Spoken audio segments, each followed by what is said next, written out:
আজকে রবিবারের মেনু গোটা গোটা ল্যাঠা মাছ।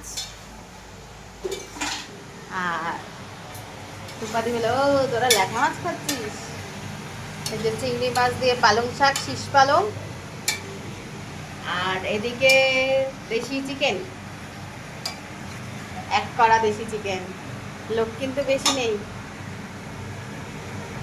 শীষ পালংটা দেখি চিংড়ি মাছের সাথে। আর এদিকে চাটনি। এই শাক অনেক হয়ে, এবার মাংসটা কষা হয়ে গেছে। আর রান্নি দেখা, এই যে আমার বাবা।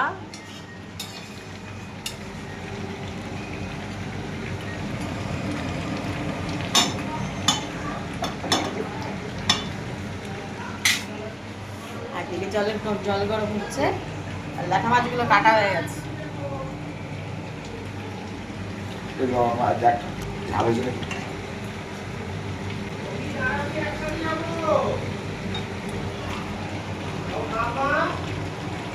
বেশি ঝাল হয়নি, বেশি ঝাল হয়নি।